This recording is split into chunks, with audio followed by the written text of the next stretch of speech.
네, 축구 생각입니다. 16회차 축생픽 그리고 독식픽 공유 드리도록 하겠습니다. 최종픽은 기존에 올렸던 영상 참고해 주시면 될 것 같고요. 이번에 최종픽을 조금 이변을 좀 많이 가져간 것 같아서 축생픽을 좀 정배 위주로 좀 픽을 좀 해봤고요. 독식픽 같은 경우에는 어, 이번에 기존에 제가 계속 지속적으로 올렸던 독식픽 같은 경우에는 어, 저 혼자서 거의 당첨이 되는 그런 확률이었는데, 이번에는 제가 조금 이 픽대로 독식 픽대로 간다면 독식은 아니고 당첨자 수가 많지는 않지만 그래도 몇 명, 한 3, 4명 정도 나오는 것 같습니다. 그래서 뭐 이 픽을 그대로 따라가시는 것보다는 최종 픽과 비교를 해서 좋아 보이는 것을 골라가서 하나의 픽을 만드시는 것을 추천을 드립니다. 자, 일단 최종 픽과 좀 바뀐 부분을 좀 먼저 설명을 드리겠습니다. 일단 첫 번째 경기는 제가 최종픽에서는 강원의 승무 사이드로 봤었고요. 저는 최종픽을 올렸을 당시에는 김승대가 이 출전 임대 조항에 따라서 출전을 못하는지에 대해서는 인지를 못하고 있던 상황이었기 때문에 저는 전북이 이렇게 라인을 올려서 이제 공격을 할 텐데, 그런 그 전북의 뒷공간을 강원의 김승대나 고흥렬이 선수비 후역습 형태로 가서 좀 빌드업 축구보다는 역습 형태의 축구를 가지 않을까라고 생각을 해서 강원의 승무로 갔었는데, 어, 이 김승대가 못 나오는 소식을 듣고 저는 전북을 가져가서 이제 무패로 가는 게 제일 좋다라고 생각이 들긴 하는데, 저는 이게 너무나도 이제 강원이 또 이길 것 같은 좀 느낌도 지속적으로 좀 들기 때문에 저는 이 경기 좀 지웠습니다. 이 경기 고민을 많이 했는데 이 경기에 지우기에는 조금 아깝다라는 생각이 들긴 하지만 저는 일단은 지워봤고요. 추천드리는 거는 무패 쪽으로 좀 추천을 드립니다. 전북의 단통 승을 가기에는 조금 불안한 경기로 보이고, 이 전북과 울산 둘 중 하나는 부러지지 않을까라는 생각을 하고 있는데, 울산은 너무나도 울산 쪽으로 좀 보이는 그런 경기여서 저는 울산을 가져간다면 전북을 무승부를 바치는 것을 추천을 드리고요. 독식픽에서는 일단은 제일 확률적으로는 무승부에 좀 가깝다라고 생각을 해서 무승부로 갔고요. 그리고 두 번째 경기는 어, 제가 뭐 초안픽이나 최종픽 그리고 독식픽, 축생픽 다 울산의 승으로 가져갔습니다. 이 경기 같은 경우에는 일단 광주가 연패 중이긴 한데 그래도 지금 어, 제가 지난 회차에서는 제가 울산을 이변으로 가져가서 맞췄었는데, 이번 회차에서는 이변으로 가져가지 않는 이유는 최종픽에도 설명했다시피 부산에 비해서 광주는 팔리피 한 명밖에 없다라는 점 때문에 저는 광주의 단통 패로 갔고요. 세 번째 경기는 제가 최종픽에서는 부산의 승 쪽으로 갔었는데, 그 승 쪽으로 갔었던 이유 중에 하나는 일단 첫 번째는 투표율이 무승부가 1이기 때문에 무승부가 1일 때는 승패로 좀 나눠지는 경향이 있다라고 개인적으로 느끼고 있기 때문에, 그래서 부산의 승과 패라면 저는 부산의 승 쪽을 봤었고요. 경기력적으로 봤을 때는 무승부에 좀 가까운 경기라고 생각을 해서 투표율도 그렇다시피 축생픽에서는 좀 무승부로 좀 가져가 봤고요. 독식픽에서는 이제 수원 삼성의 승을 지금 제가 픽을 하나도 가져가지 않았기 때문에 정배인 수원 삼성의 승으로 한번 가져가 봤습니다. 이 경기 같은 경우에는 추천드리는 건 한 승무 쪽으로 좀 가시는 것도 좋을 것 같고요. 이 경기 너무 좀 애매하다. 투표율이 좀 균등하게 좀 나눠져 있는 편이기 때문에 지우는 것도 좀 나쁘지 않은 선택인 것 같습니다. 저는 뭐 수원 삼성이 또 타가트가 지금 뭐 부진에 조금 빠져 있긴 한데 그래도 뭐 크루피치 뭐 홍철의 부상도 있겠지만 크루피치의 한 방도 있을 것 같다라는 느낌이 들어서 지우는 것도 좋은 경기인 것 같습니다.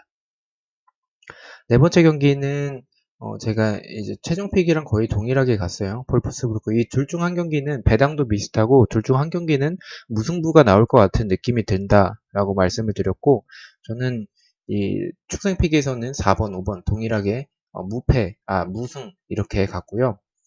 독식픽에서는 좀 반대로 꺾었어요. 볼프스부르크가 승리할 확률이 높고 현실적으로는 베를린이 꺾일 확률이 무승부가 나올 확률이 더 높다라고 생각을 했기 때문에 독식픽에서는 이렇게 가져갔지만 확률적으로는 4번이 승을 가고 베를린이 무승부를 가는 게 더 좋아 보이긴 하지만 저는 이 느낌이 계속 볼프스부르크가 일단 프랑크푸르트나 레버쿠젠 같이 이제 어, 그런 공격진의 역습에서의 스피드가 좋은 팀에 좀 볼프스부르크가 쉽게 지진 않는 그런 모습이 있고 좀 강한 모습이 있다라고 생각이 드는데 볼프스부르크의 라인이 높진 않기 때문에 이렇게 생각이 드는데 그런 부분 때문에 일단은 어, 그런 부분 때문에 볼프스부르크의 승 쪽에 조금 더 가까워 보이지만 프랑크푸르트도 지금 이 경기 또 진다면 그 강등권에서 하위권에서 조금 안정적으로 가기 위해서는 이 경기를 패배하면 좀 위험해지기 때문에 이 경기 프랑크푸르트의 전력 자체도 유로파가 아니었다면 이번 시즌 좋은 전력을 성적을 보여줬을 팀인 것 같아서 안드레 실바나 카마다 다이치 뭐 이런 선수들이 있기 때문에 저는 일단은 제 느낌상으로는 무승부로 갔고요. 5번 경기는 이렇게 승으로 가져갔습니다. 그리고 6번 경기를 지웠어요. 이 경기를 지울지 샬케 경기를 지울지에 대해서 좀 많이 고민을 했었던 그런 경기였고요. 저는 개인적으로 샬케 쪽을 지우고 마인츠의 패로 가는 게 좋지 않나라는 생각이 들긴 하는데 저는 일단 샬케를 좀 이 패를 샬케의 패를 가져가지 않는 이유는 샬케가 지금 연패를 지속적으로 하고 있는데 3연패를 하고 있는데 이 경기까지 지면은 4연패를 합니다. 물론 브레멘의 강등 버프가 있고 또 샬케가 지금 지속적으로 좋지 않은 모습을 보여주고 있기는 하지만 또 공격수에 확실한 공격수가 없다라는 점에서 조금 불안하긴 하지만 그래도 브레멘 상대로는 뭐 상대 전적이나 뭐 이런 부분 봤을 때는 조금 브레멘이 좀 강한 면모가 샬케 상대로 있긴 하지만 그래도 샬케가 이 경기만큼은 승리를 해서 분위기를 반전하지 않을까라고 생각을 해서 저는 이렇게 단통승을 가져갔고요. 독식픽에서는 무승부로 가져가 봤습니다. 독식픽에서는 음, 그래도 샬케는 조금 불안하다. 브레멘의 강등 버프가 있을 수도 있을 것 같다라는 생각을 해서 독시픽 같은 경우에는 좀 이변을 좀 보는 편이기 때문에 이렇게 무승부로 가져갔고 축생픽은 이렇게 정배로 가져가 봤습니다. 6번 경기는 말씀드렸다시피 지었고 어, 그리고 이 6번과 7번도 둘 중 하나는 무승부 뜨지 않을까라는 개인적인 느낌인데 이 4, 5번보다는 강하지는 않습니다. 강하지는 않고 조금 얕은 편이긴 한데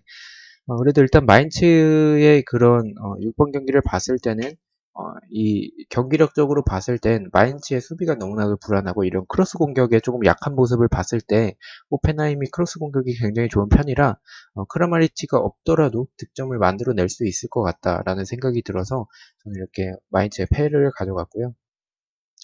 8번은 동일하게 미넨 승으로 갔고 최종 픽에서는 조금 이 경기는 승무로 조금 받쳐봤습니다. 승무로 좀 이변을 보고 받쳐봤었고 어, 이 최종 픽에서는 이 경기를 이변으로 가져가고 도르트문트 경기를 정배로 부러지지 않는다, 이변이 나오지 않는다라고 바라봤었는데 이번에는 이 독식픽에서는 미넨을 정배로 가져가고 도르트문트를 이변으로 갔습니다.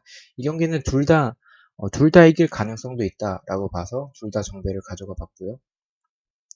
9번 경기 같은 경우에는 일단은 뭐 제주승을 제가 최종픽에서 가져갔었는데 제가 최종픽에서도 말씀드렸다시피 이 둘 중 한 경기는 이변이 나올 것 같다. 이 K리그2 경기들 중에서는 한 경기는 이변이 나올 확률이 또 K리그2기 때문에 이변이 나올 확률이 높다라고 봤고 이 최종픽에서는 수원 경기를 이변으로 가져갔었고 이번 축생픽에서는 제주 경기를 이변으로 가져가는 게 좋을 것 같다라고 조금 판단을 했습니다. 제주 경기 이변을 가져간다면 안산의 승보다는 무승부가 더 가까울 것 같다라고 생각을 했고 11번 같은 경우에는 많은 타 유튜버분들도 수원 승을 좀 많이 바라보시는 부분이 있어서 이렇게 승을 가져갔고 독식픽에서는 꺾었습니다. 그리고 9번 경기 같은 경우에는 독식픽에서는 정배로 제주 승을 가져갔고요. 10번 경기 같은 경우에는 또 많은 분들이 또 서울 승을 좀 많이 바라보시는 것 같아요. 그래서 저도 물론 지금 서울이 뭐 박동진이나 페시치 뭐 이런 부분을 봤을 때 박동진의 입대나 페시치가 지속적으로 명단에 들지 못하는 부분을 봤을 때는 이런 무승부에 조금 더 가깝지 않나. 셰필드 축구를 하는 그런 서울의 모습을 봤을 땐 이런 역습에 홍시우나 양동현의 역습 또 성남의 토미 선수도 지난 경기 조금 더 경기력을 보여줬기 때문에 이런 부분에 당할 수도 있지 않나라고 생각을 해서 성남 사이드를 봤었는데 그래도 경험이 적은 김남일 감독보다는 경험이 많은 최용수 감독이 승리를 만들어낼 수도 있지 않을까라고 봐서 이렇게 축생픽에서는 승을 가져왔고 이 도시픽에서는 무승부로 가져가 봤습니다. 12번째 경기 같은 경우에는 뭐 제가 이 포항승을 최종픽에서 가져갔었고 독식픽에서도 그대로 가져갔는데 축생픽에서는 이 제가 이 10번과 12번 K리그 2일차 때 한 경기는 무승부가 나올 것 같다라는 느낌이 들어서 최종픽에서는 FC 서울을 무승부로 가져갔었고 인천의 패를 가져갔었고 지금 축생픽에서는 FC 서울의 승을 가져갔기 때문에 인천의 무승부 쪽으로 경기력적으로도 포항이 지금 이런 양쪽 풀백을 잃어버린 상황이고 1588 라인에서 팔라시오스가 현재 조금 부진하는 모습을 보여주고 있기 때문에 이런 부분 봤을 때는 인천이 또 내려앉아서 또 지켜서 이제 무승부로 끝낼 수도 있지 않을까라는 생각에 이렇게 무승부로 가져가 봤습니다. 글라드바흐 같은 경우에는 우니온 베를린이 지난 경기에서 안드리 선수가 좀 퇴장을 당했기 때문에 그런 부분도 있고 저는 개인적으로 글라드바흐는 좀 이변으로 가져갈까도 고민을 좀 많이 했었는데 결론적으로는 이변을 가져가지 않도록 하겠습니다. 이 경기는 글라드바흐가 흐름상 현재는 이길 타이밍이 왔다라고 봤고요. 그래서 저는 글라드바흐 승으로 갔고요. 마지막 경기는 파더보른의 단통패 이렇게 축생픽에서는 미넨과 도르트문트 둘 다 승이 나올 것 같다라고 봤고 그리고 독식픽에서는 아무래도 이변을 가져가야 되기 때문에 13번, 14번 둘 중 한 경기는 이변이 나올 수 있지 않을까라고 봤을 때는 저는 개인적으로 글라드바흐가 이변이 나올 확률보다는 오히려 꼴찌팀을 상대로 하는 도르트문트가 홀란드가 없기 때문에 이변이 나올 수도 있을 것 같다라는 생각이 들어서 무패로 이렇게 받쳐봤습니다. 자, 이렇게 해서 축생픽과 독식픽 이렇게 공유를 모두 마쳤고요. 최종픽과 비교를 해서 하나의 픽을 만들어서 등수 안에 또 1등이 되셨으면 좋겠습니다. 시청해주셔서 너무나도 감사드리고 구독과 좋아요 너무나도 감사합니다. 감사합니다.